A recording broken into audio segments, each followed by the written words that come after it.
નમસ્કાર. ભાજપના નેતા ફસાયા, નેતાનું મોટું કૌભાંડ ખુલ્યું.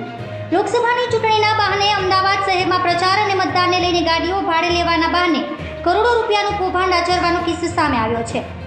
અમદાવાદના ઓધવ, વસ્ત્રાલ, શાહીબાગ, માધવપુરા અને અસારવા 150થી વધુ લોકો સાથે છેતરપિંડી આચરવામાં આવી છે. લોકસભા ચૂંટણીના સમયગાળા દરમિયાન ચૂંટણીનું કારણ આગળ વધીને બીજેપીના બક્ષીપંચ મોરચાના અધ્યક્ષ કનુભાઈ મિસ્ત્રી અને તેના પુત્ર પ્રિન્સ મિસ્ત્રીએ ગાડીઓ ભાડે લેવાની વાત કરી હતી, જેથી ગાડીના ભાડાની આવકને લઈને લોકોએ પોતાની ગાડીઓ રૂપિયા 3000થી લઈને 45,000 સુધીના ભાડે પ્રિન્સને આપી હતી. શરૂઆતમાં ગાડીનું એક ભાડું ચૂકવ્યા બાદ છેલ્લા 3 માસથી ભાડું નહીં ચૂકવાતા ગાડીના માલિકોએ પિતા પુત્રના ત્યાં તપાસ કરતા ગાડીને ગીરવી રાખવાનું કૌભાંડ સામે આવ્યું, જેથી ગાડીઓના માલિકે શાહીબાગ, મેઘાણીનગર અને માધવપુરામાં અરજી કરી છે. ભોગ બનનારે આક્ષેપ કર્યો છે કે પ્રિન્સ મિસ્ત્રીએ ભાડે ગાડીઓ લઈને માથાભારે લોકોને ગીરવી આપી છે.